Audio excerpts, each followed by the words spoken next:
Thanks for listening to Curious Cat, the podcast that examines the shadowy space where science and the supernatural collide. I'm your host, Jennifer Hodes. Join me every week as I explore what it means to be a soul in a meat suit. Welcome to Curious Cat.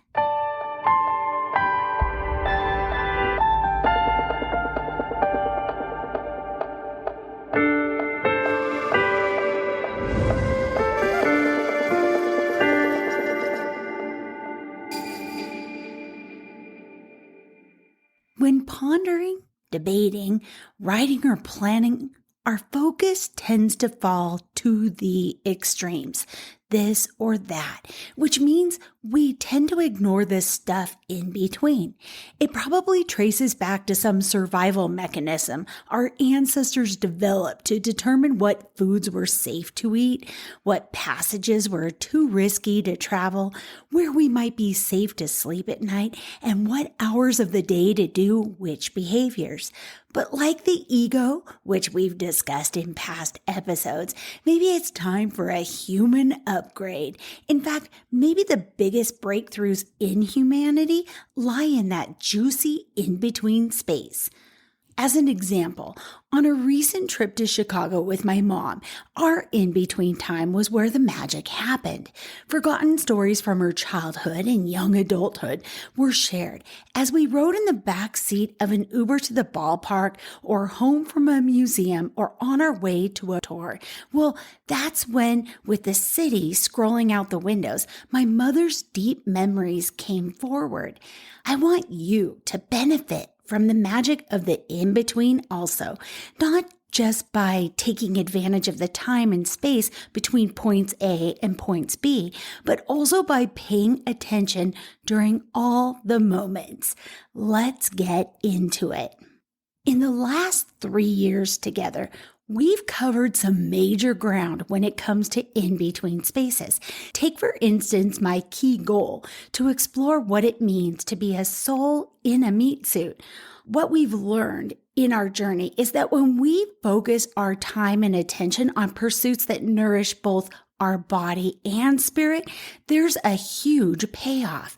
I call that the sweet spot.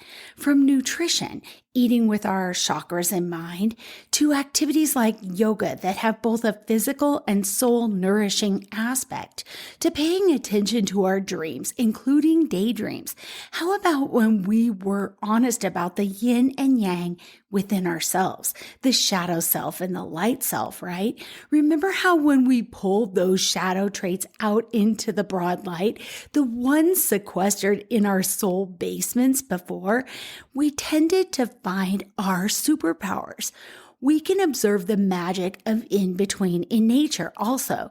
The blurring days, moments really when summer takes on a tinge of amber, a crispness in the morning that hints to the season to come. What about daybreak? If you sit outside in the moments before the sun rises, you bear witness to the sounds of the neighborhood wildlife waking up, beginning a pursuit of looking for food and water, as well as observe the volume of your fellow humans turning their engines on, setting off for work or school, an increasing pitch that's barely discernible until it's full-blown day. If you enjoy art, playing with colors illustrates the magic of in-between. Moments of brilliance you never could have planned are immortalized on a strip of watercolor paper, the midpoint, a dance between two contrasting hues. I love being a mother. It's the best thing I've ever and will ever do. That doesn't mean I've been anything close to great. I try. I still endeavor to do my best. But my kids, I have loved every phase of their growing up and their in-between years, between child and adulthood. Those hold a special sweetness for me as I watch them create worlds with duct tape and boxes and fabric and yarn and stuffed animals. And then in the same hour, they jump on some iPad and text and video chat with a friend about homework. It was a time they saddled both worlds, seeming not to feel at ease in either of them anymore. Those moments were when the most authentic bits and pieces, the specialness they were born with, just showed through the best. Their creativity, their humor, their tell it like it isness. As a child myself of divorced parents, my in-between times were a stretch of I-5, miles of freeway that took me from one household to the other. Hard as I tried, I could never sleep through that journey. I wish I could. It was the equivalent of taking off a stuck Band-Aid over the course of 15 hours. And somehow in my mind, I felt like I was betraying half of my parents if I showed emotion about leaving the other half. So in those car rides up and down the boulevard, I did my damnedest to envision leaving one set of parents, thinking I could cry it out in secret well before the actual moment arrived. Spoiler alert, though, it never worked. As an adult, though, I know those in-between hours are what bonded me to my big brother for life. He was my only constant back then. He was the only person alive that knew what it was like to saddle those two places, live that life. And I, in turn, knew best what he was going through. Even if we only have the chance to see each other maybe once a year now, I never feel distant from him. And that's all thanks to those in-between times. There's magic to observe. Hell, harness in the in-betweens if we only take the time to observe them before they slip away. Like wood sprites at twilight or ghosts that flicker in our peripheral vision. Next time you catch a glimpse, stop and turn your head and your focus.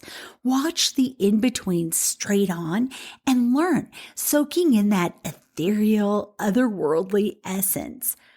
From BrizzoMagazine.com, I found an article titled The In-Between by Maria Goldberg, who writes, quote, "Dusk is a transitional time, an unstable time. Dusk is when the edges of the day find themselves dissolving into the night, a time when nothing is certain and the light changes so quickly you wouldn't notice when exactly blue replaced gold.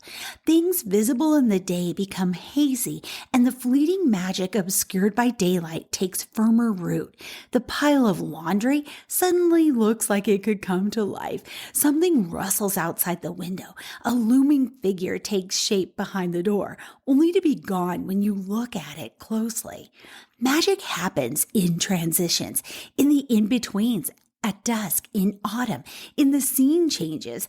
There is magic in the hush that falls over an audience when the lights go out but the curtain hasn't risen.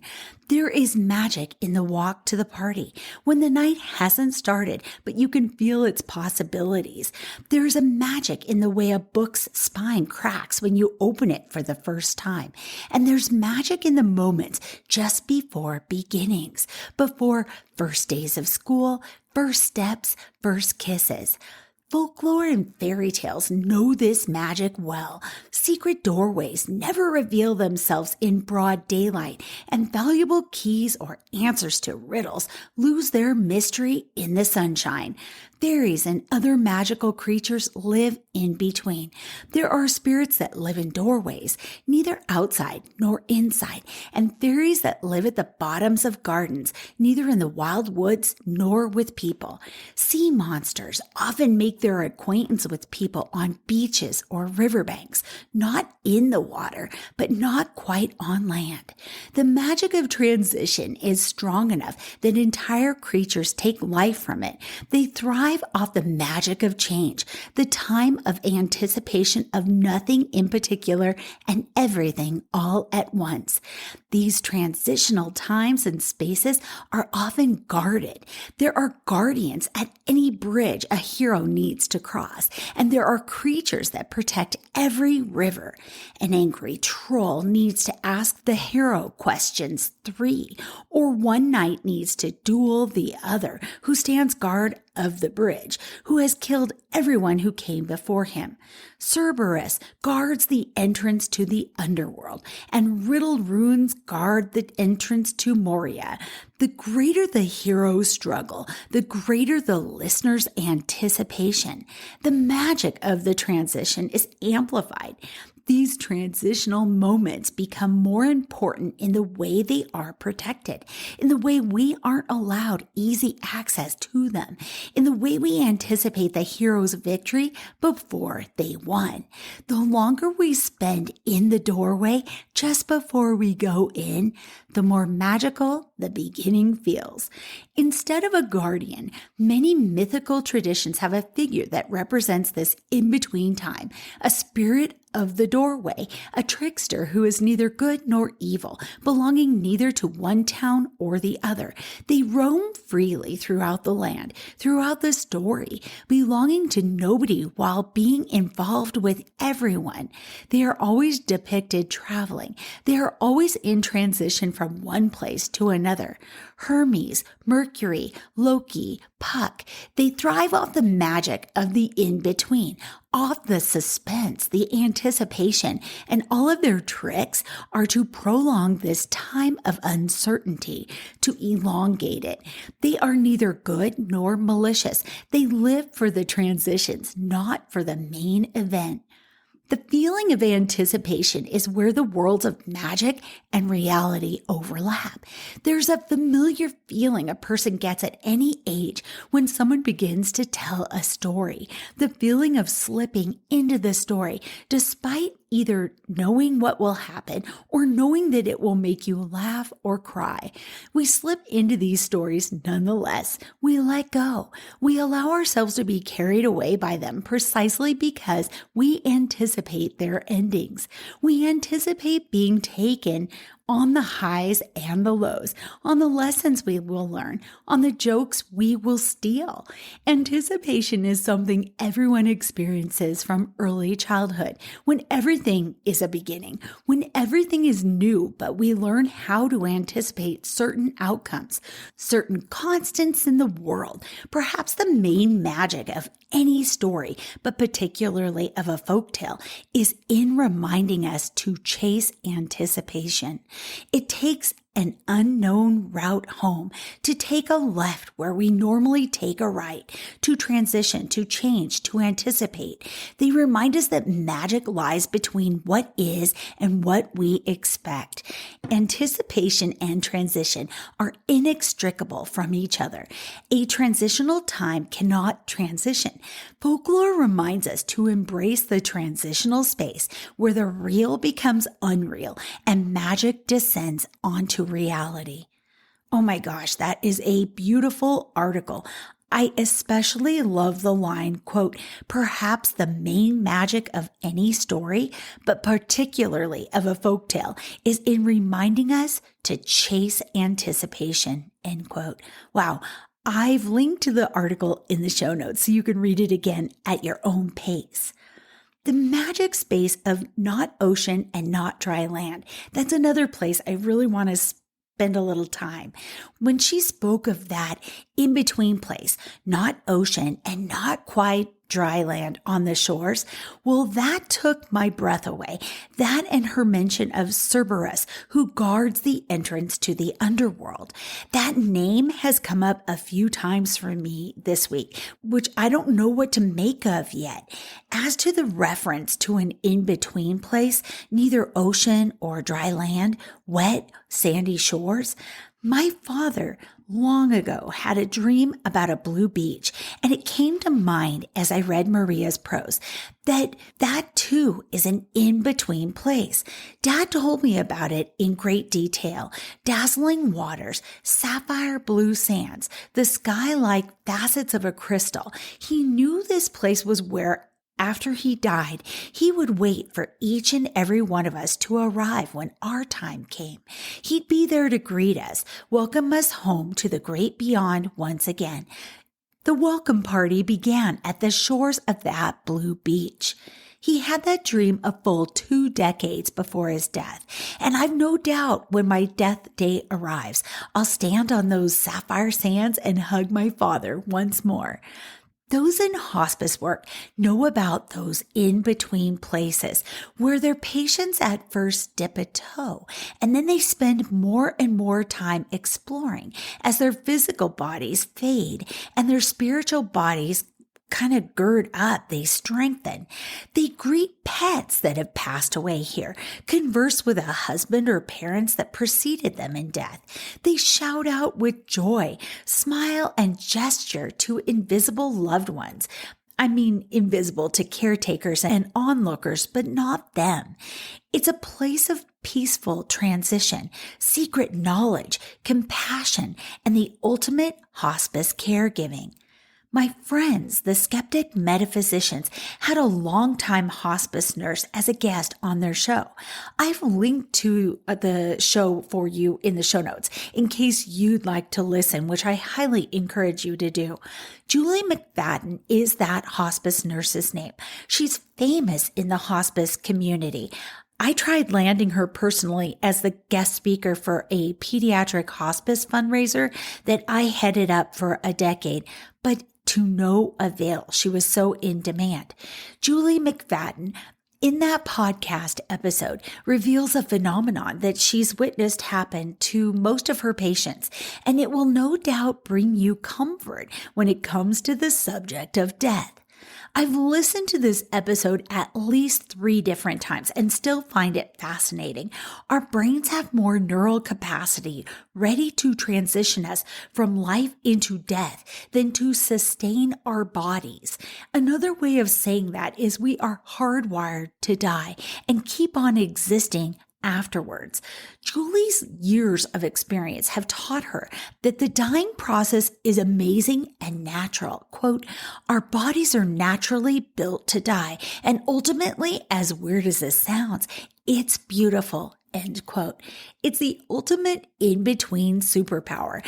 In most instances, we sleep more, up to 18 hours a day.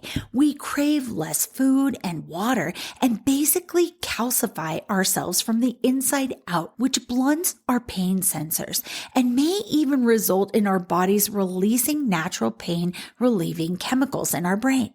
It's a clear reminder that at the very least, we have a great deal to learn about in-between phases. I hope you give the episode a listen. It just may help you overcome that innate fear of death and dying. Let's look at in-between imagination and intuition. The Psychic Teachers, one of my favorite podcasts ever, is co-hosted by Deb Bowen and Samantha Fay. In one episode, they wrestle with that place in between imagination and intuition and ask, how can we discern between the two? Put simply, intuition is the process of witnessing, and imagination is the process of creating. I love that clarity. They also have an exercise that I encourage you to try within that episode. I've put links to it in the show notes. If you're not on Spotify, you can find the same episode on Apple or anywhere you like to listen best. Here are some other powerful takeaways from that conversation. Visualization and meditation and daydreaming, those sit squarely in the magic of in-between. In fact, the brain processes a daydream the same way it does a memory. So daydreaming is a way to pull a wished-for thing into existence. In sports, when athletes picture what they wish to achieve, or specifically how they wish to perform, that visualization becomes part of their muscle memory and enhances their performance. In this way, they embody that dream into becoming a physical reality. The next quote shook me in a good way. Quote, daydreams are an inner world where we rehearse the future. Wow. That resonates, doesn't it? Our words and thoughts have power, and heck, our thoughts are magic in between mana. They are the midpoint between a hope and an outcome. In that episode, Samantha said, quote, this is where fake it till you make it comes into play.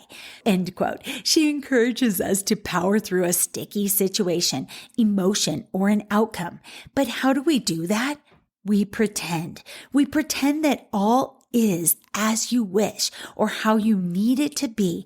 And then boom, watch as that reality falls into place. She mentions using music to change the vibe.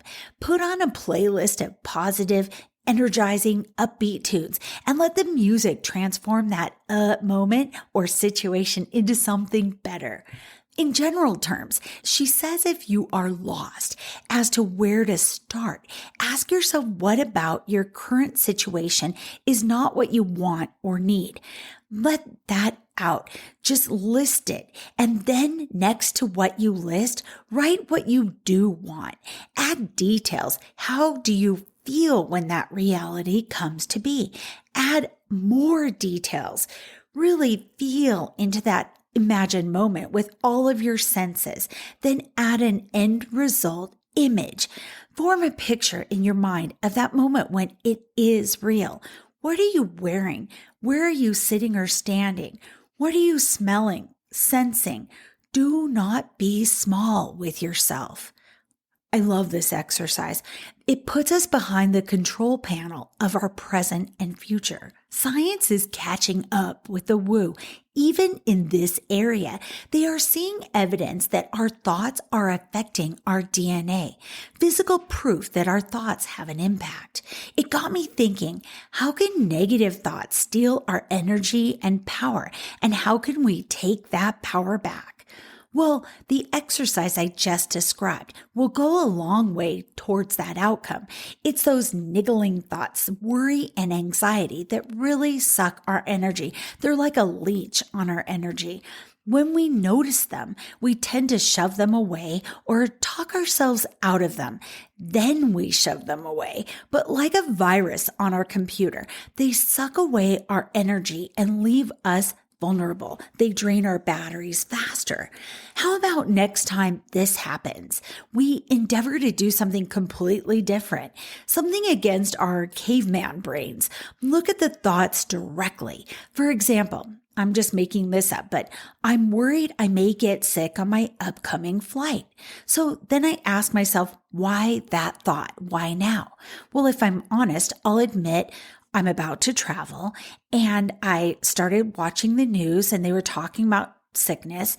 And also I haven't slept well lately. I haven't eaten well. I haven't made time to exercise because I've been overwhelmed with work in the run up to the vacation. Okay, so then I have to ask myself, what can I do now to help that situation? I can take 20 minutes to take a walk outside. I can take a vitamin supplement in my water. I can add a packet to my water and drink it down.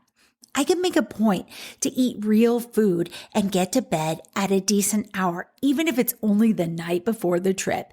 And the last thought, I can picture myself being on the plane, on the trip, and returning home feeling healthier than ever.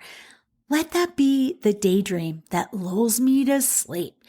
I think I've mentioned this in a prior episode, but it's really worth repeating. My mother gave me one of the best pieces of advice I ever got when I was a child.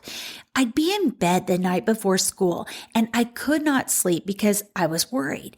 My mother would ask me, "What are you worrying about?"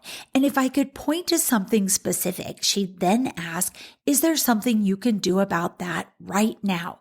And 9 times out of 10, actually 99 times out of 100, I actually could. I could get out of bed and I would do the thing. But if there was nothing I could do, then my mom said, "Let it go," which I did. It always worked. It still does. And I hope it helps you too to take back the energy that's stolen from you, one anxious, niggling thought at a time. As I scoured the internet for helpful info for this episode, I came upon what's become one of my favorite blogs, maybe of all time, but at least for right now. There are two posts that are worth sharing. So from Dennis Ritchie's blog, The Art of Standing, comes this short treasure of a post. I've linked to it in the show notes and encourage you to give him a read and a follow. Here's his post titled, The Magic of In Between. Land of 1,000 distractions.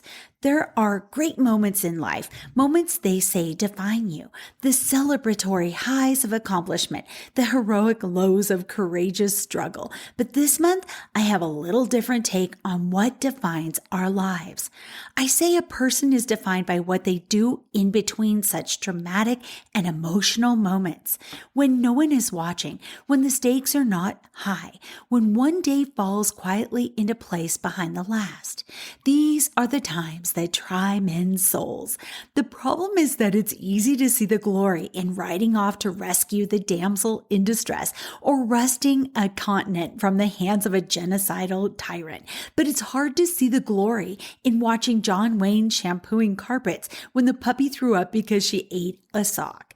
No one says Winston Churchill's finest hour was spent at Home Depot searching for a solution to his dog's sudden urge to tunnel under fences like Steve McQueen. Did Hemingway have to kneel by his bedside to blog For Whom the Bell Tolls because his chocolate lab thinks she's still a puppy, yet takes up her master's entire side of the bed? Did Lincoln have a granddaughter with eyes as big and blue as they seem to hold the sky within? I think not. Otherwise, his mind would have turned to mush like mine, and the Gettysburg Address would have sounded like 80 and Das my sweet sugar wooger does her wub her granddaddy waddy. Then he says, look, squirrel, somewhere along the way toward changing the world, I have become ensnared, pinned to the beach like Gulliver, immobilized by 10,000 soft threads of distraction. All of them seem to be necessary, but definitely not heroic.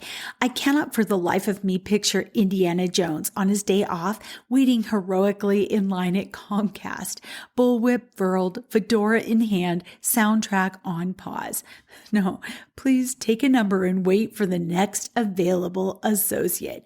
What is an associate anyway, he asks. Some things shouldn't be seen. Imagine Lucy Liu at the DMV or Johnny Depp at Walmart picking up word search books for his mother. I can't. I don't want to. These are scenes that should be edited out or not filmed at all, and yet my life seems to be made up entirely of scraps from the cutting room floor. Outtakes, an adventure-free zone, the stuff in between the good stuff. If that's all there were to it, then life would be pointless, tedium, but then glimpses of glory, sometimes out of the corner of my eye like a flicker in a passing mirror. I catch a fleeting glimpse of life as it could be, or could I be seeing life as it really is? Could it be that what I do is more significant than it appears? Is it possible? It always catches me by surprise. Something tickling at the back of my brain makes me look up, an instinct, a hair-raising hint. Suddenly my eyes are assaulted with a sky-filling blaze of color, a sunset so magnificent that it stops me in my tracks. Thundering hooves, or I'm driving to work with plans filling my head to the brim when a sideways glance captures a field of endless green. There's a herd of horses galloping wildly over rolling hills, manes flying, tails swishing, all for the sheer joy of the wind on their faces. The grace, the colors, the excitement, and then they are gone, leaving me in the morning traffic behind. Were it not for these moments reminding me of the beauty of life, it would be easy to overlook. The moments you fight for. During Susie's 1.5-year fight for life, I can remember very clearly a few surprising moments that carried me through. They were not at all what I had expected. Once I was standing beside Susie drying dishes while the kids watched TV in the next room. The afternoon sun was slanting gold through the backyard. We weren't talking about anything, but I found myself filled with an unexplainable joy. So much so that I had to question where it came from. I had never felt joy washing dishes before, never imagined it. It was just something that had to be done before I got on with the good stuff. It dawned on me that this calm and tedious moment was such a contrast from the constant shocks we'd endured. It was the very thing we were hoping to get back, a moment of peace and quiet, something not terrifying, something normal. While chasing bad guys, having hair-raising adventures, and being the hero is exciting, the entire point is to get things back to normal. We do not fight wars for the fun of it. We do not set fires for the rush of dragging children from the flames. We do not rob stagecoaches for the camaraderie of riding in a good posse. What we really want is the crisis to be over so we can get back to our lives, to do the exciting things like, well, wash dishes and clean up puppy barf. That's the good life. So when I understand my life correctly, the good parts are not dodging bullets, saving continents.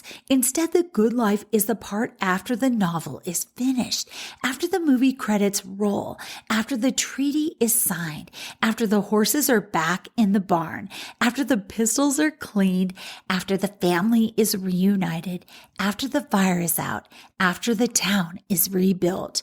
The good life begins after the crisis ends. And while it may seem boring by comparison, the good life is also cleaning carpets, washing dishes, and feeding dogs. It's the freedom to have your life back, to have time to write a world-changing novel or hold a grandbaby or share a meal. The good life is not being the hero as much as we love them. It's being there for the people you love. It's working to pay the bills. It's sitting in traffic or being an associate or maybe even taking out the garbage. Oh no, I forgot to take out the garbage. I can hear the truck in the distance. Can I beat it? Will trash win or will our heroes save the day? Stay tuned next week. Gotta go. I told you there were 2 posts by Dennis Ritchie. He also wrote about road trips, and it got me thinking. Road trips are a great way to savor the in-between. It's not about point A or point B, but it's the journey between those 2 places where the magic moments happen. He's got a blog post about one road trip he took in 2021 titled The Road to Bell Buckle. Here's what Ritchie shared. When small is big, small things can be more powerful than very big things. Our lives are not lived in giant events. Feelings manipulated and orchestrated by producers and writers cannot be sustained. What we need is a steady stream of small encouragements to remind us that God has a plan for all of us. Once we open our eyes, they are endless. Once we connect them to our Creator, they provide steady meaning, purpose, and refreshing power. Going off screen. In times like these, you can't wait for the fun to show up at your front door. You need a release from the constant adrenaline lockdown loop called the news. You have plenty of your own bad news. Why do you need professional help? What you need is help finding the fun. You need to laugh. You need inspiration. The professionals will never point out the beauty of life. We need to go out, hunt it down, and drag a memory home with us. My suggestion is that you go off screen, gasp in parentheses. The reasons are obvious, which means it's right in my wheelhouse.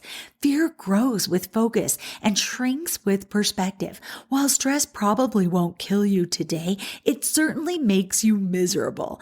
Nature is mesmerizing, ever-changing, and scientifically great for you. We love an adventure that we control. It's fun. There's plenty more. It's time to get going.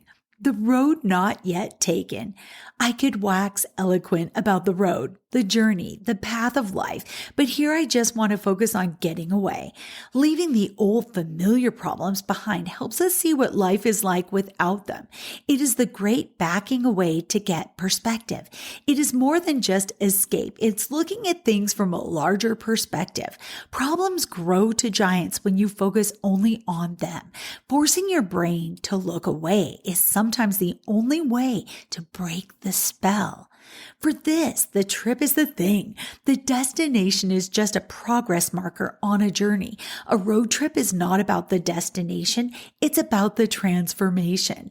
On this trip, our destination was a small town called Bell Buckle. Susie and I have been there many times, but not lately. It was time and we needed a goal.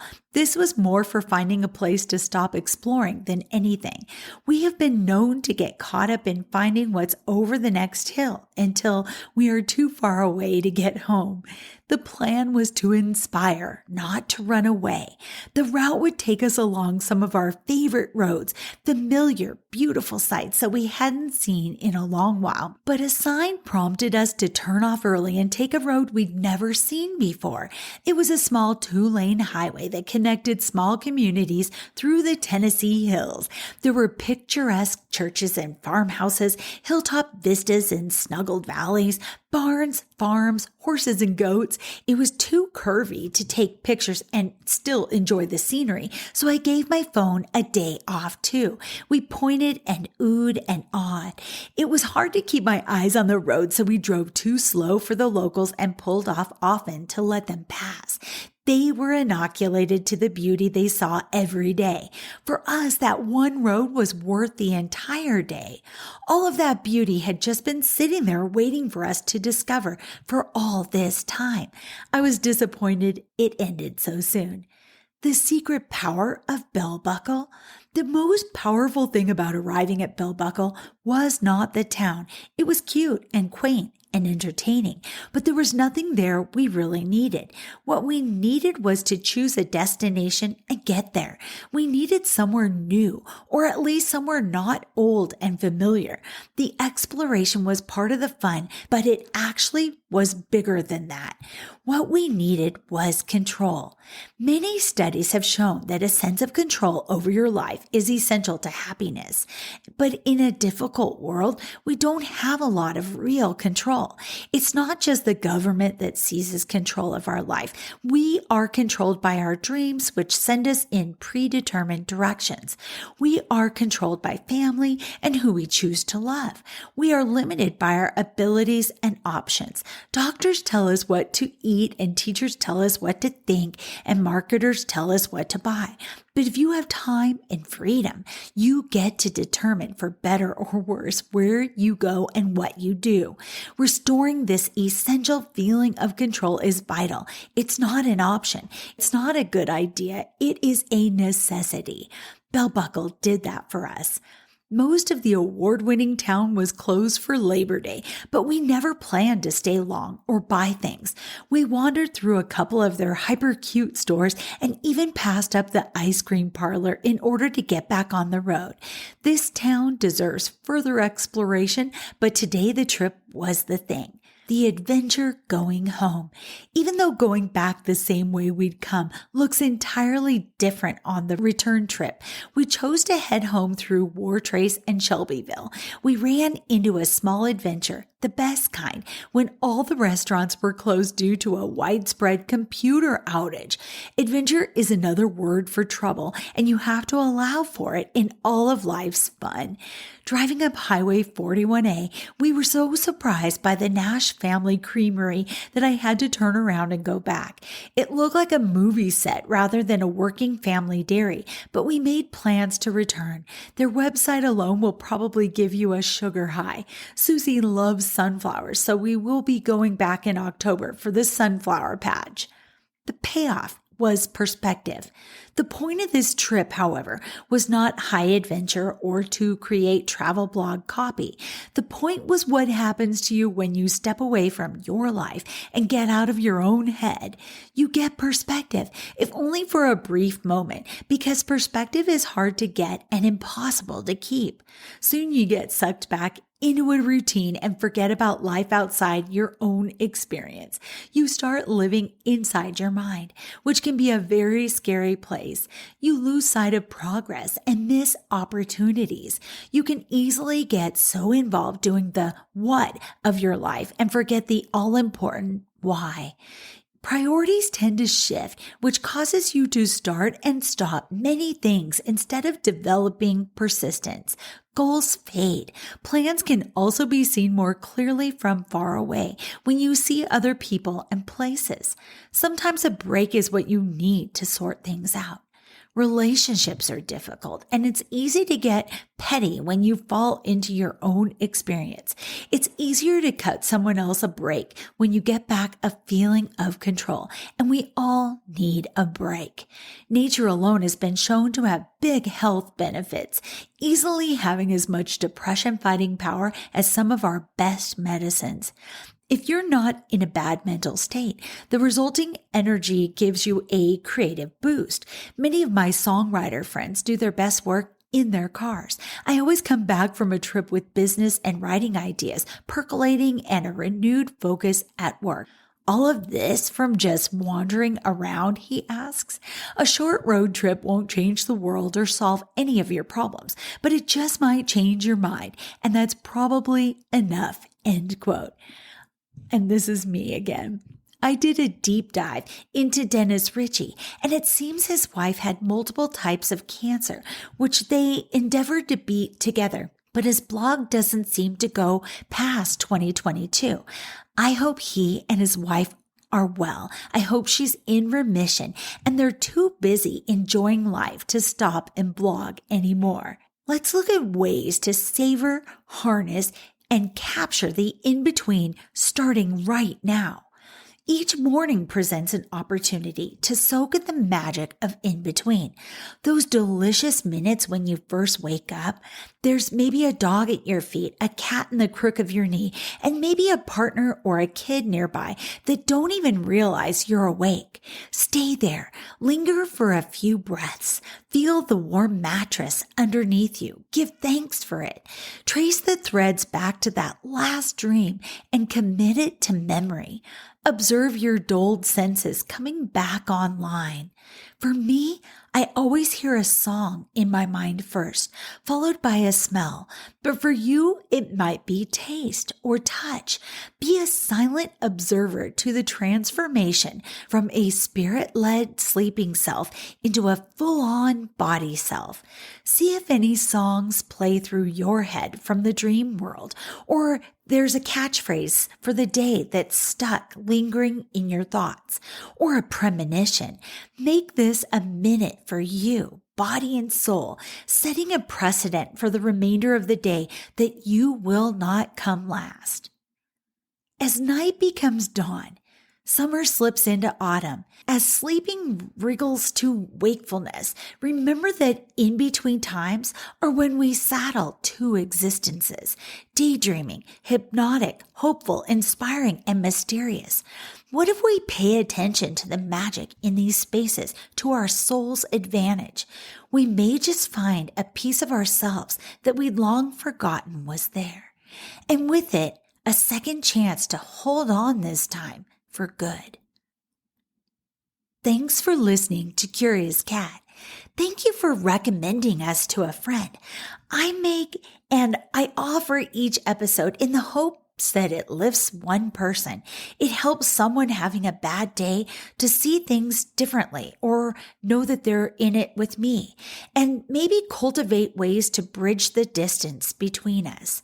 One listener/reader of the episode transcripts said that I help bring lightness to an otherwise dark part of the internet. And that's why I sit behind this mic. I hope our love and light and curiosity spreads. Hang on after the music for the Curious Q. Until next week, stay curious. I love you.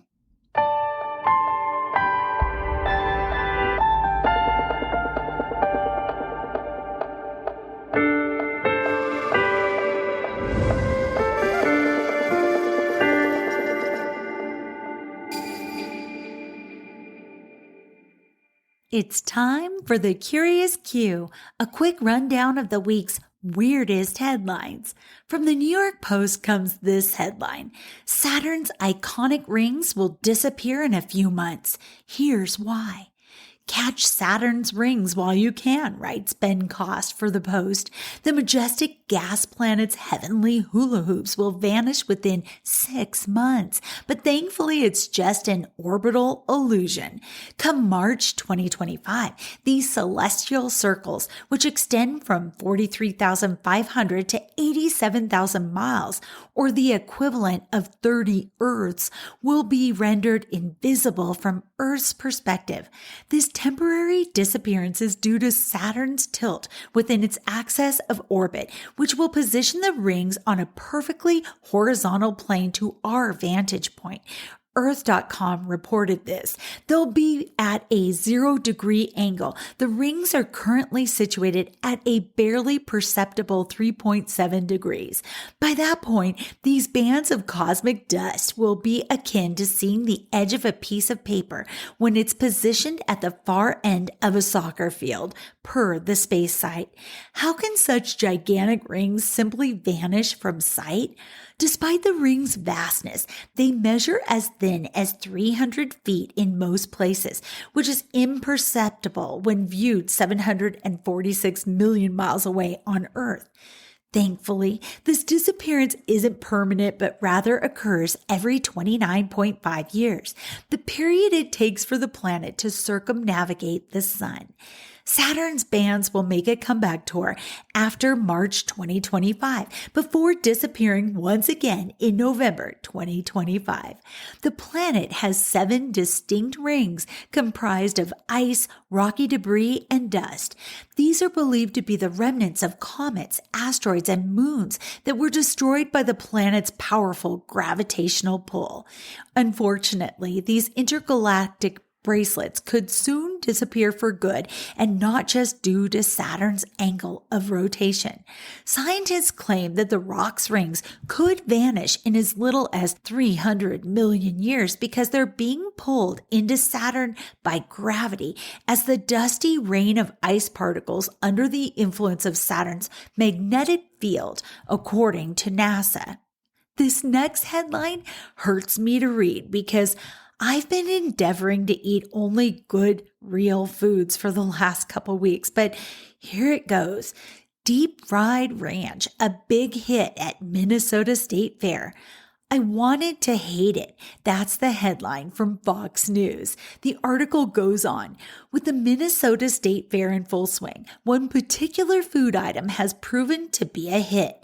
Deep fried ranch. Served at Lulu's Public House, the deep fried ranch has drawn lines hundreds of people deep as customers, perhaps out of curiosity, wait for the fair dish that has gotten everyone talking. Described by the Minnesota State Fair as, quote, ranch dressing filling made with ranch seasoning, buttermilk and cream cheese in a panko shell, deep fried and dusted with ranch powder. End quote. Deep fried ranch is accompanied by a side of hot honey sauce crafted with Crybaby Craig's hot sauce. A sign on Lulu's Public House indicates the item is made of Hidden Valley Ranch and ranch flavorings. People in Minnesota love the ranch dressing, Charlie Burrows, co-owner of Lulu's, told Fox News Digital in an email in July, noting that diners will ask for a side of ranch with almost everything.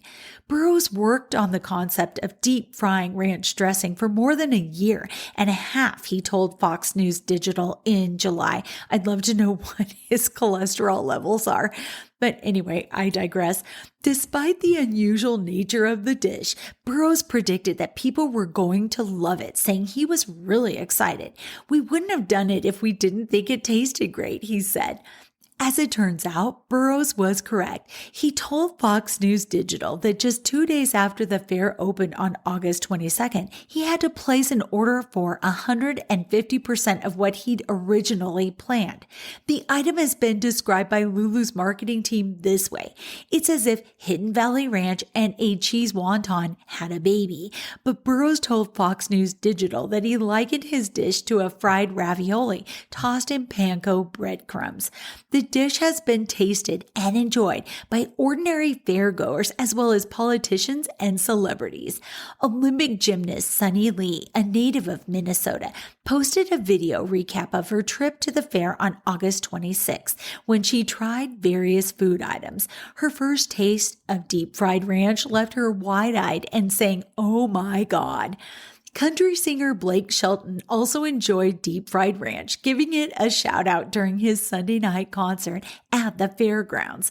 "I ate it and it was awesome," Shelton said. "I mean, look at what's wrong with us. I loved it."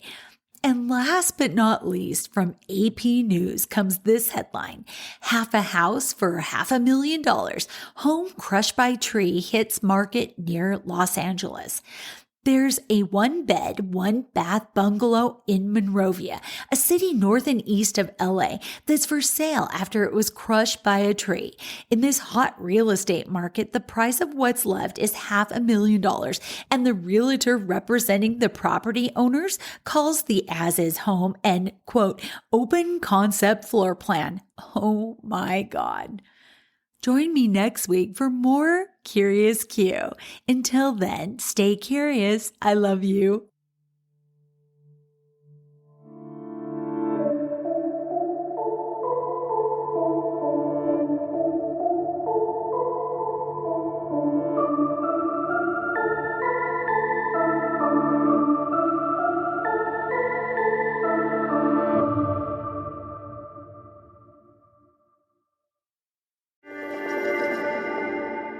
Hey, you.